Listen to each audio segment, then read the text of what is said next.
ശബ്ദിക്കുന്ന കലപ്പ. ശ്രീ പൊൻകുന്നം വർക്കി എഴുതിയ ചെറുകഥ. കാളയെന്ന് വെച്ചാൽ എല്ലാം മറക്കും ഔസേപ്പ് ചേട്ടൻ. കാളഭ്രാന്തൻ എന്നാണ് മറ്റു കൃഷിക്കാർ അയാളെ വിളിക്കുക. അയാളുടെ കണ്ണനെപ്പറ്റി അത്ഭുതപ്പെടാത്ത കൃഷിക്കാരില്ല. ഔസേപ്പ് ചേട്ടൻ്റെ ജീവനാണ് കണ്ണൻ. ചാരനിറം, നല്ല ഉടലായം, കൂൺമുട്ട് പോലുള്ള കൊമ്പ്, നടും പുറത്ത് മധ്യത്തിൽ നിന്ന് ഉപ്പൂണിയിലേക്ക് തെറിച്ചു നിൽക്കുന്ന കണ്ണുകൾ. കണ്ണൻ്റെ നടപ്പിന് തന്നെ ഒരു പ്രത്യേക ചന്തമുണ്ട്. പൂട്ടുന്നിടത്തും മറ്റു ഔസേപ്പ് ചേട്ടൻ മനസ്സിൽ കാണുന്നത് കണ്ണൻ മനസ്സിലാക്കി കഴിയും. പലക പിടിക്കുന്നിടത്ത്, കട്ടയടിക്കുന്നിടത്ത്, എവിടെ എന്താണ് അയാൾ ഉദ്ദേശിക്കുന്നത് അത് മനസ്സിലാക്കാനുള്ള കഴിവ് ആ കാളയ്ക്കുണ്ട്. ഓങ്ങുകയല്ലാതെ അയാൾ അതിനെ അടിക്കാറില്ല. മറ്റു ചില കൃഷിക്കാരെ പോലെ കാളേ പൂളേ എന്നൊന്നും അയാൾക്ക് ഒച്ചപ്പാട് കൂട്ടേണ്ടതുമില്ല. സ്നേഹിതന്മാരോടെന്ന പോലെയാണ് അയാൾ അവനോട് സംസാരിക്കുക. മറ്റു കാളകൾ എത്രയുണ്ടെങ്കിലും അവയ്ക്കെല്ലാം നേതൃത്വം നൽകുന്നത് കണ്ണനായിരിക്കും. ഒരു കണ്ടം പൂട്ടിത്തീരുമ്പോൾ മറ്റേ കണ്ടത്തിലേക്ക് കയറുന്നതിന് കണ്ണന് അധികം അറിയിപ്പൊന്നും ആവശ്യമില്ല. അതൊക്കെ എപ്പോൾ വേണമെന്ന് അവനറിയാം. അടുത്ത കണ്ടത്തിലേക്ക് കൈയെടുത്ത് കുത്തുമ്പോഴായിരിക്കും ഔസേപ്പ് ചേട്ടൻ ഒരു വിട്ടുവീഴ്ച കണ്ണനോട് ആവശ്യപ്പെടുന്നത്. എടാ, ഒന്ന് നിൽക്ക്, ഞാനൊന്ന് മുറുക്കട്ടെ, എത്ര നേരമായി ഒന്ന് മുറുക്കിയിട്ട്. അത് കേട്ട് കഴിയുമ്പോൾ കാലടി ഉറപ്പിക്കുകയായി കണ്ണൻ. പദം കൂടിയ മുറുക്ക് കഴിഞ്ഞ് ആ കൃഷിക്കാരൻ മൂളും. കണ്ണൻ വീണ്ടും പണി തുടങ്ങും. ആ കണ്ടം വിട്ട് മറുകണ്ടത്തിലേക്ക് കടക്കുമ്പോഴും മറ്റും എത്ര സൂക്ഷിച്ചാണെന്നോ അവൻ കാലെടുത്ത് കുത്തുക. ആ വരമ്പിലെങ്ങും അവൻ്റെ കുളമ്പ് കുത്താറില്ല. അവനറിയാം, വായ്ത്തല പോലെ കട്ടി കുറഞ്ഞ ആ വരമ്പ് തകരാൻ മനസ്സറിഞ്ഞൊന്ന് ചവിട്ടിയാൽ മതിയെന്ന്. പറയുന്നത് മനസ്സിലാക്കുന്ന കണ്ണനെ അങ്ങനെ കെട്ടേണ്ട ആവശ്യമില്ല. പൂട്ട് കഴിഞ്ഞ് ചിറയിലേക്കും മറ്റും സ്വതന്ത്രമായി അവനെ വിടാം. അങ്ങനെ വിടുമ്പോൾ ആവശ്യമുള്ള താക്കീത് മാത്രം അയാൾ കൊടുക്കും. എടാ, വല്ലതുമൊക്കെ തപ്പി പിടിച്ച് പള്ളയെന്ന് വീർപ്പിക്ക്. നീ ആ വാഴയെ കണ്ണു വെച്ചേക്കരുത് കേട്ടോ. പാടുപെട്ട് വെച്ച് പിടിപ്പിക്കുന്ന വാഴയോ തെങ്ങിൻ തൈയോ ഒന്നും അവൻ കടിക്കാറില്ല. അതിൽ ചാടിക്കടിക്കുന്നതിൽ ഭേദം അത് വെച്ച് പിടിപ്പിച്ചവരെ കൊമ്പുകൊണ്ട് കുത്തിയേക്കുകയാണെന്ന് അവനറിയാം. പൂട്ട് കഴിഞ്ഞാൽ ഉടനെ കണ്ണൻ്റെ ദേഹത്ത് പറ്റുന്ന ചേറും ചെളിയും കഴുകിക്കളയുന്നതിൽ ഔസേപ്പ് ചേട്ടന് വളരെ നിർബന്ധമുണ്ട്. വലത്തെ കാലിങ്ങോട്ട് പൊക്കടാ. നീ എന്താ ഈ തല കുലുക്കുന്നത്? പിന്നെ കൊമ്പെങ്ങാനും എൻ്റെ ദേഹത്ത് കൊണ്ടാലുണ്ടല്ലോ. എടാ, ഒന്ന് അടങ്ങി നിൽക്കാനേ. ഔസേപ്പ് ചേട്ടൻ്റെ അഭിമുഖ സംഭാഷണത്തിൽ ഓരോ വാക്കും അവന് മനസ്സിലാകും. എന്നാൽ കണ്ണൻ്റെ ഒറ്റയ്ക്ക് അതൊക്കെ മറുഭാഷയാണ്. കുളിപ്പിക്കുന്നതിൽ തന്നെ അവന് പ്രതിഷേധമുണ്ട്. എങ്കിലും ആ കൃഷിക്കാരൻ്റെ സ്നേഹത്തിന് മുൻപിൽ അവനും തലകുനിക്കും. സ്നേഹിക്കാൻ പാടവമുള്ള ഹൃദയം ഉപയോഗിക്കാൻ അറിഞ്ഞുകൂടാത്ത ചില കൃഷിക്കാർ പറയാറുണ്ട്, ഏത് പാതാണിക്കാളയും ആകട്ടെ ഔസേപ്പിൻ്റെ കൈകൊണ്ട് ഒരു നേരം വല്ലതും കൊടുത്തു കഴിഞ്ഞാൽ വിധം മാറുമെന്ന്. അവൻ കാളയുമായി ഒരുതരം കിന്നാരം പറയുമെന്ന്. ദിവസത്തിൽ അധിക സമയവും ആ കൃഷിക്കാരൻ കാളയുടെ ആഹാര സാധനങ്ങൾക്കായിരിക്കും അലയുക. കന്നുകാലിയെ രക്ഷിക്കുന്ന കാര്യം സംബന്ധിച്ച് സംസാരിക്കുമ്പോൾ ഔസേപ്പ് ചേട്ടന് വേർപ്പിളകും. അയാൾ ചോദിക്കാറുണ്ട്, കന്നുകാലിയെ രക്ഷിക്കണം രക്ഷിക്കണം എന്ന് എല്ലാവരും പ്രസംഗിക്കാറുണ്ട്. ഒരു കരയിൽ വയലെങ്കിലും സർക്കാരിൽ നിന്ന് തരുന്നുണ്ടോ? പിന്നെങ്ങനെ? താടിമീശ കൊടുത്താണോ കന്നുകാലിയെ രക്ഷിക്കേണ്ടത്? കാളയുടെ വയർ നിറയുമ്പോൾ മാത്രമേ അയാളുടെ വിശപ്പ് കെടൂ. കന്നുകാലി കൂട്ടിൽ പട്ടിണി നിന്നാൽ ആ വീടിന്റെ ഐശ്വര്യം കെട്ടുപോകുമെന്നാണ് അയാളുടെ വിശ്വാസം. ഒരു വേള കുറെ കപ്പത്തണ്ടാണ് കൊടുക്കുന്നതെന്ന് വിചാരിക്കുക. അത് ചെറുതായി ചതച്ചു നുറുക്കിയേ അയാൾ കൊടുക്കൂ. അഥവാ 2 കൈതപ്പോളയാണ് എന്ന് വരട്ടെ. അവയിലെ മുള്ള് ചീക്കിക്കളഞ്ഞ് ഭംഗിയായി നുറുക്കി മാത്രമേ ഔസേപ്പ് ചേട്ടൻ അത് കാളയുടെ അടുക്കൽ കൊണ്ടുചെല്ലൂ. വെളിയിൽ വല്ലയിടത്തും പോയി തിരിച്ചു വന്ന് മുറ്റത്ത് കയറുമ്പോൾ തന്നെ അയാൾ വിളിക്കും, എടാ കണ്ണാ. സ്വരം കേൾക്കേണ്ട താമസമേ ഉള്ളൂ സ്നേഹശീലനായ ആ കാള അമറി തുടങ്ങാൻ. അയാൾ അടുക്കൽ ചെല്ലുന്നത് വരെ തല ഉയർത്തിപ്പിടിച്ച് അവൻ നോക്കി നിൽക്കും. ഒന്നുകിൽ ഒരു പിടി പച്ചപ്പുല്ല് അഥവാ 2 പഴത്തൊലി, എന്തെങ്കിലും ഒരു സമ്മാനവുമായിട്ടായിരിക്കും അയാൾ ചെല്ലുക. ആ കയ്യിൽ നിന്ന് തന്നെ അവനത് കഴിക്കും. സ്നേഹത്തോടുകൂടി ആ ശരീരം തടവി തുടങ്ങുന്ന ഔസേപ്പ് ചേട്ടനെ ചിലപ്പോൾ ആ കാളയും നക്കിത്തുടങ്ങും. അയാളുടെ ശരീരത്തിൽ ഉണങ്ങി പിടിച്ചിരിക്കുന്ന വിയർപ്പിന്റെ ഉപ്പ് വളരെ പ്രിയമാണ് അവന്. ഏത് ഒച്ചപ്പാടിനിടയിൽ നിന്നും കണ്ണൻ ഔസേപ്പ് ചേട്ടന്റെ ശബ്ദം തിരിച്ചറിയും. അത് കേൾക്കുമ്പോൾ ഇടിയൊച്ച കേൾക്കുന്ന മയിലിനെ പോലെ അവൻ ആഹ്ലാദിക്കും. പൂട്ടുന്നിടത്ത് ഔസേപ്പ് ചേട്ടൻ തന്നെ പുറകിൽ നിൽക്കണമെന്ന് അവന് നിർബന്ധമുണ്ട്. അല്ല, മറ്റും വല്ലവരുമായാൽ ചില കുസൃതികളൊക്കെ അവൻ കാണിച്ചു തുടങ്ങും. അത് നിർത്തണമെങ്കിൽ അയാൾ വിലക്കണം. അരുതടാ, നമ്മുടെ കുട്ടപ്പനല്ലേ, നീ അറിയുകയല്ല. അയാൾ സന്ധി സംഭാഷണം നടത്തും. പൂട്ടുന്നിടത്ത് വാക്കോ വാക്യമോ ഇല്ലാത്തൊരു രാഗാലാപമുണ്ട്. ഔസേപ്പ് ചേട്ടൻ അത് ഭംഗിയായി അന്തരീക്ഷത്തിൽ ഉയർത്തും. ഹോ എന്ന്. 1-2 മിനിറ്റ് അത് തെളിഞ്ഞു നിൽക്കും. പ്രേമഗാനങ്ങളിലോ സമൂഹഗാനങ്ങളിലോ ഒക്കെ കേൾക്കാറുള്ള ഹമ്മിങ്ങിന്റെ ഒരു പ്രാകൃത രൂപം. കന്നുകാലി പ്രണവം എന്ന് പറയുന്നതായിരിക്കും കുറെ കൂടി ശരി. ഔസേപ്പ് ചേട്ടന്റെ ഹമ്മിങ് ഉയരുമ്പോൾ ക്ലേശവും നൊമ്പരവും വിയർപ്പും മറന്ന് കണ്ണൻ അതിൽ ലയിക്കും. കഴുത്തിലെ മണിയൊച്ചയും ഇടതടവില്ലാതെ ചെളിയിലേക്ക് താഴുന്ന കുളമ്പുകളും അതിന്റെ താളവട്ടം സൂക്ഷിക്കും. ഒരിക്കലൊരു തമാശയുണ്ടായി. തുണ്ടത്തിൽ കേളന്റെ മകൻ പാച്ചനാണ് അന്ന് കലപ്പ പിടിച്ചിരുന്നത്. ഒരു മുടന്തൻ പനി നിമിത്തം അന്ന് ഔസേപ്പ് ചേട്ടൻ കിടപ്പിലായിരുന്നു. ഔസേപ്പ് ചേട്ടന്റെ ഒരു ഏറുകാളയുടെ കുറവുണ്ടായാൽ അന്ന് കേളന്റെ കണ്ടം തീരുകയില്ല. അതുകൊണ്ട് എന്തുമാകട്ടെ എന്ന് വിചാരിച്ച് അയാൾ കണ്ണനെയും കൂട്ടുകാരനെയും വിട്ടുകൊടുക്കുകയാണ് ഉണ്ടായത്. മറ്റ് കാളകളോടൊപ്പം കൂട്ടുകാരനോടുകൂടി കണ്ണനും കണ്ടത്തിലിറങ്ങി. ഒരു കണ്ടം ഒരു ചാല് പൂട്ടിക്കഴിഞ്ഞു. അടുത്തത് തുടങ്ങിയപ്പോൾ പാച്ചന് ഒരു ഹമ്മിങ്ങിന്റെ ആവശ്യം തോന്നി. കണ്ണന്റെ പുറകിൽ നിന്ന് പാച്ചൻ ഒരു രാഗാലാപം. സംഗീതം എന്ന് പറയുന്നത് അവന്റെ അയൽപക്കത്തു കൂടെ പോയിട്ടില്ല. പിന്നെ എന്തുകൊണ്ടെന്ന് ചോദിച്ചാൽ അവന് പാടണമെന്ന് തോന്നി, അത്രമാത്രം. ആ ദരിദ്ര സംഗീതം ഉയർന്നപ്പോൾ കണ്ണൻ എന്തെന്നില്ലാത്ത വെറുപ്പിളകി. കൂടെ കൂടെ തല വെട്ടിച്ച് അവൻ പ്രതിഷേധം അറിയിച്ചു. പാച്ചൻ കൂട്ടാക്കുന്നില്ല. അവന്റെ വിചാരം അത് കേമമാകുന്നുണ്ടെന്നായിരുന്നു. പാട്ടിനെ സംബന്ധിച്ചുള്ള ഒരു വാസ്തവം, പാടുന്നവർ ആർക്കും തന്നെ തങ്ങളുടെ പാട്ട് മോശമെന്ന് ഉത്തമ വിശ്വാസമില്ലെന്നുള്ളതാണല്ലോ. കുറെ നേരം കണ്ണൻ തന്റെ പ്രതിഷേധം വ്യക്തമാക്കി. ഒരു തരത്തിലും പാച്ചൻ കൂട്ടാക്കുന്നില്ല. പാച്ചന്റെ കൂട്ടുകാർക്കാണെങ്കിൽ ലോകത്തിലെ എല്ലാ രാഗവും ഒന്നാണ്. കണ്ണന് അവരിൽ നിന്ന് നീതി കിട്ടിയില്ല. തൊണ്ട തുറന്നു വെച്ച സംഗീതത്തെ അപമാനിച്ച പാച്ചന്റെ വലത് കാലിന്റെ പുല്ലൂരി നോക്കി കണ്ണൻ ഒരു തൊഴി വെച്ചു കൊടുത്തു. ആ സംഗീതകാരന് വീട്ടിൽ കുത്തിയിരുന്ന് 3 ദിവസം അനത്തി തിരുമേണ്ടി വന്നു.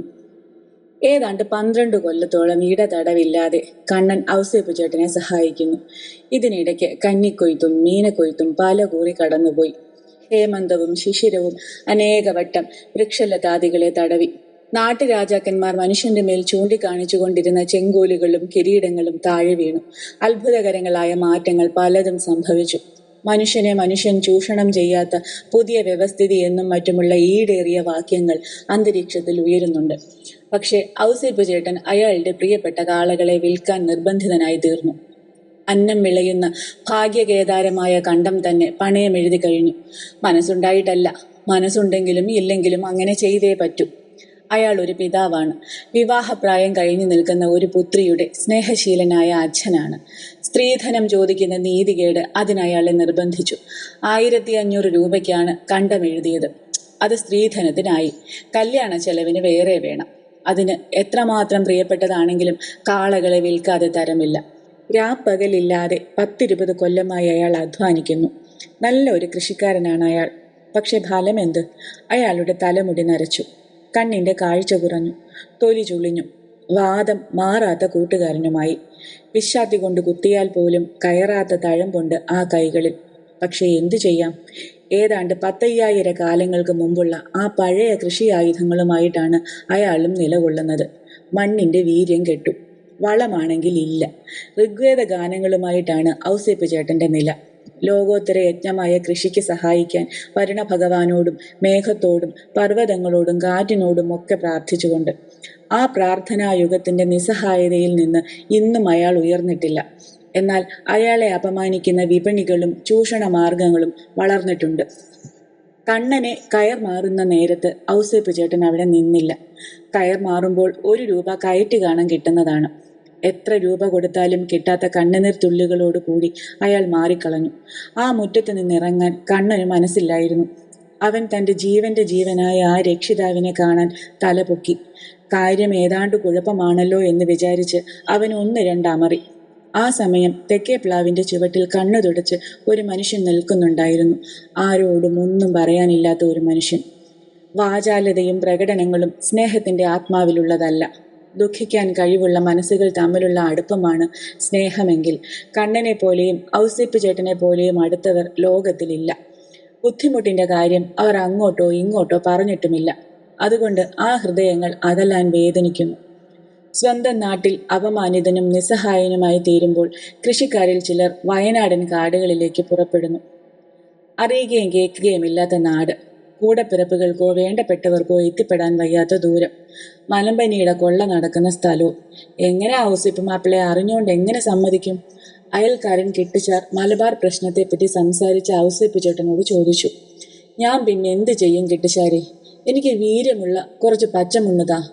മണ്ണിന്റെ മണം കിട്ടാനില്ലേ എനിക്ക് മനസ്സ് പൊരിയും, ആ കൃഷിക്കാരൻ അറിയിച്ചു. വേദന നിറഞ്ഞ ആ കൃഷിക്കാരന്റെ ജീവിതം ലക്ഷ്യമില്ലാത്ത കാറ്റുപോലെ നീങ്ങുകയാണ്. ഇന്ന് നാളെ എന്ന് പറഞ്ഞ് ആ മലബാർ യാത്ര നീളുന്നു. മാത്രമല്ല, താമസിക്കുന്ന ആ 7 സെന്റ് തക്ക വിലയ്ക്കൊന്ന് വിൽക്കുകയും വേണം. മറ്റൊരു പ്രശ്നവുമുണ്ട്. ഔസേപ്പ് ചേട്ടന്റെ മകൾ കത്രിക്കുട്ടി ഗർഭിണിയാണ്. കടിഞ്ഞൂലല്ലേ, ആ കൊച്ചുമുഖവും കൂടി ഒന്ന് കണ്ടിട്ടാകട്ടെ എന്ന് ഒരു രഹസ്യവുമുണ്ട്. അന്ന് നോമ്പ് വീടലാണ്. ക്രിസ്ത്യാനികളെ സംബന്ധിച്ചിടത്തോളം ഏത് പാവപ്പെട്ടവന്റെ വീട്ടിലും അത് ആഹ്ലാദപൂർണമാണ്. അടുക്കളയിൽ നിന്ന് ഇറച്ചിക്കറിയുടെ ഉന്മേഷകാരിയായ ഗന്ധം പരക്കുന്ന ദിവസമാണ്. ചീനച്ചട്ടിയിൽ നിന്ന് കിശികിശാ ശബ്ദത്തോടുകൂടി വെള്ളയപ്പം മതം നിറഞ്ഞ് മണം പരത്തുന്ന ദിവസം. തേങ്ങാക്കൊത്തും കറിവേപ്പിലയും ചേർന്ന ചൂടുള്ള ഇറച്ചിക്കറിയും വെള്ളയപ്പവും 2 പാത്രം സ്വയംവരമുണ്ടെങ്കിൽ അതൊരു കുശാലാണ്. ആ നല്ലൊരു ദിവസത്തിൽ അതില്ലാത്ത വീട് ചുരുങ്ങും. പക്ഷേ ഔസേപ്പ് ചേട്ടൻ നെടുവീർപ്പോടുകൂടി ഇരിക്കുകയാണ്. അടുത്തെവിടെയോ പൂട്ടുന്നു. അവിടെ നിന്നും ഭംഗിയേറിയ കന്നുകാലി പ്രണവം ഉയരുന്നുണ്ട്. ആ കൃഷിക്കാരന്റെ മനസ്സിനെ അത് പൊള്ളിക്കുന്നു. കന്നുകാലിക്കൂടിന് മുകളിൽ ചുക്കിലി വല പിടിച്ചിരിക്കുന്ന പ്രിയപ്പെട്ട കലപ്പ കണ്ട് അയാളുടെ ഉള്ളിൽ നിന്ന് നെടുവീർപ്പുകൾ ഉയരുന്നു. കണ്ണനെ പോലെ 2 കാളയും 4-5 ഏക്കർ നിലവും ഈ കലപ്പയും എന്റെ ദുഃഖം നിറഞ്ഞ ജീവിതത്തിൽ ഇനി ഉണ്ടാകാൻ പോകുന്നു. ഹാ, അത്തരം ഒരു ഭാഗ്യത്തിന് ഇനി കാലമുണ്ടാകുമോ? ആ നിസ്സഹായം ചിന്തിക്കുകയാണ്. ഇത്തരം കാര്യങ്ങളെപ്പറ്റി ഭർത്താവിനോടൊപ്പം മറിയ ചേട്ടത്തെയും വിഷമിക്കുന്നുണ്ടായിരുന്നു. പ്രസവാനന്തര മര്യാദകളോടുകൂടി മകളെയും കുട്ടിയെയും പിറ്റേ ദിവസം ഭർതൃഗൃഹത്തിലേക്ക് പറഞ്ഞയക്കണം. കുട്ടി ആണാണ്, അത് ഭാഗ്യമായി. അതുകൊണ്ട് പൊന്നും പൊടിയുടെയും കാര്യത്തിൽ സമാധാനമുണ്ട്. എങ്കിലും ഒരു വെള്ളിയരഞ്ഞാണമെങ്കിലും കുഞ്ഞിന്റെ അരയിലിടണം. ഒരു കുട്ടിയുടുപ്പ് വേണം. പണച്ചുരുക്കം നിമിത്തം കത്രിക്കുട്ടിക്ക് വേണ്ട പോലെ മുണ്ടോ ചട്ടയോ ഒന്നും കൊടുത്തിട്ടില്ല. അക്കാര്യം ചൊല്ലി അവളുടെ അമ്മായിയമ്മയും നാത്തൂന്മാരും അവളെ ആക്ഷേപിക്കാറുണ്ട്. എങ്ങനെയായാലും 3 മുറി മുണ്ടും 3 ചട്ടയും അവൾക്ക് കൊടുത്തേ പറ്റൂ. കാൽപ്പെട്ടി, പലഹാരം, കറവപ്പശു, ഇത്തരം മര്യാദകളൊക്കെ കണ്ടില്ലെന്ന് വെക്കാം. അത്യാവശ്യം വേണ്ടത് കൊടുക്കാതിരിക്കാൻ ഒക്കുമോ? ഇതൊക്കെ എങ്ങനെയെന്ന് വിഷമിച്ചിരിക്കുമ്പോൾ ആ മാതൃഹൃദയത്തിന് നേരെ ഒരു ഭാഗ്യം ഓടിച്ചെന്നു. ഒരു ചിട്ടിയുണ്ടായിരുന്നു. വിശക്കുന്നിടത്ത് മുണ്ടു വരിഞ്ഞു മുറുക്കി കൊടുത്തും പിടിയരി സൂക്ഷിച്ചും അവർ അത് നടത്തിപ്പോന്നു. ആ മാസത്തെ കുറി അവർക്ക് കിട്ടി. 40 രൂപയുണ്ട്. ഔസേപ്പ് ചേട്ടൻ അത് അറിഞ്ഞുകൂടാ. വിഷാദഭാരത്തോടുകൂടി ഇരിക്കുന്ന ഭർത്താവിനെ നോക്കി മറിയ ചേട്ടത്തെ അറിയിച്ചു. നിങ്ങൾ മനുഷ്യനെ മുനിയെപ്പോലെ ഇങ്ങനെ ഇരുന്നാലോ? പെണ്ണിനെ നാളെ പറഞ്ഞയക്കേണ്ടേ? ഞാനൊരു ചിട്ടി നടത്തുന്നുണ്ടായിരുന്നു. ദൈവസഹായം കൊണ്ട് ഈ മാസത്തേത് കിട്ടിയിരിക്കുക. 40 രൂപ ഉണ്ട്. നിങ്ങൾ കോട്ടയത്തിനൊന്ന് പോകും, അത്യാവശ്യമുള്ളതൊക്കെ മേടിക്കാൻ. ഔസേപ്പ് ചേട്ടൻ ആശ്വാസമായി. മിടുക്കി. ഹൃദയം തുറന്ന് അയാൾ ഭാര്യയെ അഭിനന്ദിച്ചു. താനാണ് അതുണ്ടാക്കേണ്ടിയിരുന്നത്. തന്നെ കൊണ്ട് പറ്റിയില്ല. വിഷമം പിടിച്ച ആ പ്രശ്നത്തിന് ഭാര്യ പരിഹാരമുണ്ടാക്കിയിരിക്കുന്നു. സന്തോഷത്തോടു കൂടി മുറുക്കാൻ പാത്രം അടുപ്പിച്ചുകൊണ്ട് അയാൾ പറഞ്ഞു, ശരി, പോയേക്കാം. അപ്പാ, ചട്ടത്തുണിക്ക് കുറച്ച് കട്ടിയിരുന്നാട്ടെ. കത്രിക്കുട്ടി പിതാവിന് മുന്നറിയിപ്പ് കൊടുത്തു. കരം കെട്ടിയില്ല, അതോടങ്ങ് കൊടുത്തേരെ, മറിയ ചേട്ടത്തെ അറിയിച്ചു. എല്ലാത്തിനും കൂടെ ഇതല്ലേ തുക? അയാൾ പരാതി പറഞ്ഞു. ആ, എന്ത് കാണിച്ചാലും കൊള്ളാം. 2 ചട്ട എനിക്കും വേണം, മറിയ ചേട്ടത്തി കൂട്ടിച്ചേർത്തു. പെണ്ണിന് മുണ്ടും ചട്ടേ, നിനക്ക് ചട്ട 2, കരവും കെട്ടണം. ആകെ കൂടി 40 രൂപയായി. ഒരു കാര്യം ചെയ്യ്, കോട്ടയത്തിന് നീ തന്നെ പൊയ്ക്കോ, എന്നെ കൊണ്ട് പറ്റത്തില്ല, ഔസേപ്പ് ചേട്ടൻ അറിയിച്ചു. വല്ലതും കാലമാക്കാനും വീട് നോക്കാനും ആ പെണ്ണുങ്ങള്. ആക്കി അടുപ്പിക്കുന്നത് ആണുങ്ങളാ. അതിനുവേണ്ടിയാ ചെറുപ്പത്തിലേ ഒരു മീശക്കാരന്റെ കയ്യിൽ പിടിച്ചു തന്നത്. എന്നാൽ ഒരു കാര്യം ചെയ്യ്, അടുക്കളയിലോട്ട് കയറി തീ ഊതുകയോ പാത്രം തേച്ചു മെഴുകയോ ഒക്കെ ചെയ്യ്, മീച്ചയും വെച്ചോണ്ട്. അമ്മയുടെ വർത്തമാനം കേട്ട് കത്രിക്കുട്ടി വായ പൊത്തി ചിരിയൊതുക്കി. ഔസേപ്പ് ചേട്ടൻ കക്ഷത്തിൽ കൂടെയും തോളിൽ തോർത്തും മടിയിൽ പൊതിയുമായി പുറപ്പെട്ടു. നോമ്പു വീടലിന്റെ കോലാഹലം കോട്ടയത്തും കുറവില്ലായിരുന്നു. ക്രിസ്ത്യാനികളുടെ കടകളൊന്നും തുറന്നിട്ടില്ല. എങ്കിലും ജൗളിക്കടകൾ പലതുണ്ട്. 1-2 കടകളിൽ കയറി തുണിത്തരങ്ങളുടെ ഇനവും വിലയും അയാൾ അന്വേഷിച്ചു. അയ്യോ, തീ പിടിക്കുന്ന വില! തുണിത്തരങ്ങൾക്കൊന്നും ഇത്രത്തോളം വില ആവശ്യമില്ലെന്നായിരുന്നു ആ വൃദ്ധന്റെ അഭിപ്രായം. ഏതായാലും 2-3 കടകളിൽ കൂടി തിരക്കിയിട്ടാകട്ടെ. എവിടാ ഒരണ കുറച്ച് കിട്ടുന്നതെന്നറിയാമല്ലോ. അയാൾ അങ്ങനെ നടക്കുകയാണ്. ആ യാത്രയിൽ അയാൾ മുനിസിപ്പാലിറ്റി കെട്ടിടത്തിന്റെ വാതിൽക്കലെത്തി. അവിടെ ഭിത്തിക്ക് വെളിയിലായി കുറെ കാളകളെ ഒരേ നിരയായി കെട്ടിയിരിക്കുന്നു. നെടിയ എല്ലിന്റെ ഓരോ വെട്ടും പ്രത്യേകം എണ്ണത്തക്ക തരത്തിൽ എല്ലും തൊലിയും ശേഷിച്ചിരിക്കുന്ന കോലങ്ങൾ. അങ്ങേയറ്റം പ്രായമെത്തിയത്. വാലിനും മറ്റും 3-4 മുടിവുള്ളത്. വണ്ടിയുമായുള്ള ദീർഘകാല പരിചയത്താൽ പുറം കഴുത്തിൽ ഇരുണ്ട കട്ടിയേറിയ തഴമ്പോടുകൂടിയത്. മൂത്ത് മുരടിച്ച കൊമ്പുകളോടുകൂടിയത്. മനുഷ്യന്റെ ജീവകാരുണ്യ ദാരിദ്ര്യം വിളിച്ചറിയിക്കുന്നത്. ഇങ്ങനെ പലതും ആ കാളകളിൽ നിന്ന് കാണാമായിരുന്നു. എല്ലാറ്റിൻ്റെയും ശരീരത്തിൽ മുനിസിപ്പാലിറ്റി അതിൻ്റെ കറുത്ത മരണമുദ്ര കുത്തിയിരിക്കുന്നു. നോമ്പ് വീടൽ പ്രമാണിച്ച് മനുഷ്യൻ തിന്നാൻ പോകുന്ന ഇറച്ചിയുടെ ആകെ തുകയാണ് അവയിൽ ശേഷിച്ചിരിക്കുന്നത്. മുനിസിപ്പാലിറ്റിയിലെ അധികൃതർ മുദ്രകുത്തി അനുവദിക്കാത്ത ഉരുക്കളെ കൊല്ലുന്ന പക്ഷം ആ കശാപ്പ് കടക്കാരൻ്റെ മേൽ കേസെടുക്കും. മറ്റെന്തിനേക്കാളും മീതെ പൊതുജനങ്ങളുടെ ആരോഗ്യം ആഗ്രഹിക്കുന്ന മുനിസിപ്പാലിറ്റിക്ക് ആ പരിശോധനയിൽ വിട്ടുവീഴ്ചയില്ല. പരിശോധിച്ച് മുദ്ര കുത്തുക എന്ന ഏർപ്പാടില്ലെങ്കിൽ കശാപ്പുകാർ കണ്ട കെട്ടതിനെയൊക്കെ കൊന്ന് മനുഷ്യരെ തുലയ്ക്കും. അക്കാര്യത്തിൽ മുനിസിപ്പാലിറ്റിയുടെ ഉന്നതമായ സേവനമാണ് ആ മുദ്രകളിൽ കൂടി ഔസേപ്പ് ചേട്ടൻ കാണുക. ആ കാളകളിൽ പലതിനും വാസ്തവത്തിൽ ആശ്വസിക്കാനാണ് വക. കാരണം അന്നെങ്കിലും ജീവിതത്തിനൊരു നീക്കുപോക്കുണ്ടാകുന്നു. ആകാവുന്ന കാലത്ത് അറുതിയില്ലാത്ത പാടുപെട്ടു. അവശരായപ്പോൾ നിന്ദയ്ക്കും ക്രൂരതയ്ക്കും വിധിക്കപ്പെടുന്നു. നിന്ദയും ക്രൂരതയും നിറഞ്ഞ ജീവിതത്തേക്കാൾ എത്ര ഭേദമാണ് മരണം. ആ കാഴ്ച കണ്ട് ഔസേപ്പ് ചേട്ടൻ കുറേ നേരം അവിടെ നിന്നുപോയി. അയാളുടെ ഹൃദയത്തിൽ ഒതുങ്ങി നിന്ന ജീവകാരുണ്യം വേദനിച്ചു. ആകെ 10-40 ഉരുക്കളുണ്ട്. ചിലർ ആ മുദ്രയ്ക്ക് വേണ്ടി പിന്നെയും ഉരുക്കളെ കൊണ്ടുവന്നുകൊണ്ടിരിക്കുന്നു. കൊലക്കുറ്റത്തിന് വിധിക്കപ്പെട്ടിരിക്കുന്ന സ്നേഹിതന്മാരെ എന്ന വിധം ഓരോന്നിനെയും നോക്കി നോക്കി ഔസേപ്പ് ചേട്ടൻ വടക്കോട്ട് നീങ്ങി. അത്ഭുതം! അയാൾ ആകെ ഒന്ന് ഞടുങ്ങി.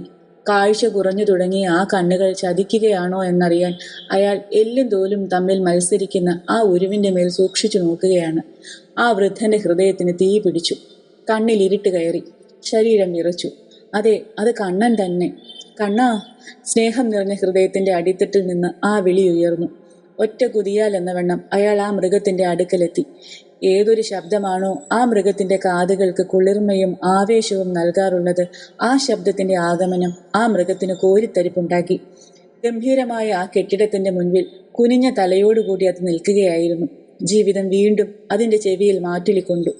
തല ഉയർത്തി അത് 4 പാടും നോക്കി. മകനെ, നീ എന്നെ അറിയുമോടാ? ഈ നിലയിലാണല്ലോടാ നിന്നെ കാണേണ്ടി വന്നത്. ആ മൃഗത്തിന്റെ തല സ്നേഹസ്പന്ദനങ്ങൾ മുഴങ്ങുന്ന തന്റെ മാറിനോട് അടുപ്പിച്ചുകൊണ്ട് അയാൾ പറഞ്ഞു. ആ കൈത്തലോടലേറ്റപ്പോൾ അതിന്റെ വാല് താനെ പൊങ്ങി. ശബ്ദമുയരാതെ ഹൃദയം കൊണ്ട് അത് അലറി. കണ്ണന്റെ ദേഹത്ത് മുദ്ര കുത്തിയിട്ടുണ്ടോ എന്ന് അയാൾ നോക്കി. അതാ, അത് കൈത്തളത്തിൽ തെളിഞ്ഞു കിടക്കുന്നു. മായുമെങ്കിൽ അത് മായുന്നതിന് വേണ്ടി ആ സ്നേഹാന്ധൻ അത് തൂത്തു. മുനിസിപ്പാലിറ്റിയുടെ ആ കറുത്ത പാട് അങ്ങനെ മായുന്നതല്ല. കണ്ണന്റെ വയറ്റടിയിൽ ഒരു വ്രണമുണ്ട്. ഈച്ച അതിൽ പറന്നടുത്തുകൊണ്ടിരിക്കുന്നു. തന്റെ കയ്യിൽ നിന്ന കാളയാണോ ഇത്? കശാപ്പ് കടക്കാരിൽ ഒരാൾ ഔസേപ്പ് ചേട്ടനോട് ചോദിച്ചു. താനാണോ ഇതിനെ കൊണ്ടുവന്നത്? അയാൾ അങ്ങോട്ടും ചോദിച്ചു. അതെ, കടക്കാരൻ ഉത്തരം കൊടുത്തു. വിയർപ്പ് പറ്റിപ്പിടിച്ചിരിക്കുന്ന ആ സ്നേഹശീലന്റെ മാറ് കണ്ണൻ നക്കി തുടങ്ങി. ആ വിയർപ്പ് വീശി തണുപ്പിക്കാൻ അവന്റെ ജീവിതത്തിൽ അധികവും സമ്മാനിച്ചു. അന്ത്യയാമത്തിലും ആ വിയർപ്പ് അവൻ നക്കി തുടച്ചു തുടങ്ങി. അവന്റെ ജീവിതത്തോട് ഒട്ടിച്ചേർന്ന് നിൽക്കുന്ന ഒരു വിയർപ്പാണത്. വൃദ്ധനായ ആ കൃഷിക്കാരന്റെ ചൂടുള്ള കണ്ണുനീർ തുള്ളികൾ കണ്ണന്റെ മുഖത്തേക്ക് അടന്നു വീണു. വിട്, പോകാൻ വൈകി. ഉച്ചയ്ക്ക് മുൻപ് കടയിൽ കൊടുക്കേണ്ട ഇറച്ചിയായത്. കടക്കാരൻ ആ അഭിമുഖ സംഭാഷണക്കാർക്ക് താക്കീത് കൊടുത്തു. 2-3 കാളയുമായി യാത്ര തിരിച്ചെത്തിയ കച്ചവടക്കാരൻ കണ്ണനെ കൂടെ കൂട്ടത്തിലേക്ക് വിടാൻ അറിയിപ്പ് നൽകി. അതെ, 1-2 മണിക്കൂറിനകം കണ്ണൻ നോമ്പ് വീടലുകാർക്ക് ഇറച്ചിയാകണം. നേരം എരിഞ്ഞടങ്ങി തുടങ്ങി. എടി പെണ്ണെ, വിളക്ക് വെക്കുന്നതിന് മുമ്പ് ഈ തിണ്ണയൊന്ന് തൂതറക്ക്. ഔസേപ്പ് ചേട്ടന് വേണ്ടി വഴിക്കണ്ണുമായി കാത്തിരിക്കുന്ന മറിയ ചേട്ടത്തി മകളോട് പറഞ്ഞു. അപ്പൻ എന്താമ്മേ താമസിക്കുന്നത്? കത്രി അന്വേഷിച്ചു. ഒരു വഴിക്ക് പോയതല്ലേ, വരട്ടെ. മറിയ ചേട്ടത്തി സമാധാനം പറഞ്ഞു. കോട്ടയത്തിന് പോയാൽ ഈ നേരത്തിന് മുമ്പ് ഇങ്ങ് വരുന്നതാണല്ലോ. മുണ്ടും ചട്ടത്തുണിയും കാണാൻ കൊതിയോടുകൂടി കാത്തിരിക്കുന്ന കത്രി ക്ഷമകേട് അറിയിച്ചു. വഴിയിലേക്ക് തന്നെയാണ് അവളുടെ ദൃഷ്ടികൾ പറന്നു പറ്റുന്നത്. മറിയ ചേട്ടത്തിയും നോക്കുന്നുണ്ട്. ഔസേപ്പ് ചേട്ടനെ കാണുന്നില്ല. വിളക്ക് വെച്ചു. താഴെ ഒരു വെള്ളായം കണ്ടു. അപ്പൻ വരുന്നുണ്ട്. അതെ അതെ, അപ്പനാ, ആഹ്ലാദപൂർവ്വം കത്രി പറഞ്ഞു. ആദ്യം കണ്ടത് താനാണല്ലോ എന്നതിൽ അവൾ അഭിമാനിച്ചു. ഏകാഗ്രതയോടുകൂടി അമ്മയും മകളും നോക്കി നിന്നു. ഔസേപ്പ് ചേട്ടൻ തന്നെയാണോ? അങ്ങേ വീട്ടിലെ മാത്തു ചോദിച്ചു. അവന് തയ്യൽ അറിയാം. ചട്ട 3 രാത്രിയിൽ തന്നെ തയ്ച്ചു തീരണം. കത്രിക്ക് രാവിലെ തന്നെ പോകണം. അതിന് കാര്യങ്ങൾ പ്ലാൻ അനുസരിച്ച് തന്നെ പൊയ്ക്കൊള്ളട്ടെ എന്ന് വിചാരിച്ച് തയ്യൽക്കാരൻ മാത്തുവിനെ വിളിച്ചു നിർത്തിയിരിക്കുകയാണ്. തുണിക്കെട്ട് കാണാൻ കൊതിച്ചു നിന്ന കണ്ണുകളുടെ മുൻപിലേക്ക് ആ കുടുംബനാഥൻ കണ്ണനുമായി കടന്നു ചെന്നു. അയ്യോ ദേ കണ്ണൻ! കത്രി അത്ഭുതത്തോടു കൂടി പറഞ്ഞു. തുണി എവിടെ? മറിയ ചേട്ടത്തി ചോദിച്ചു. തന്റെ പഴയ മുറ്റത്ത് കടന്നപ്പോൾ ആഹ്ലാദത്തോടു കൂടി കണ്ണൻ ആമറി. 1000 നാവുകളും 14,000 ചോദ്യങ്ങളും അവിടെ ഉയർന്നു.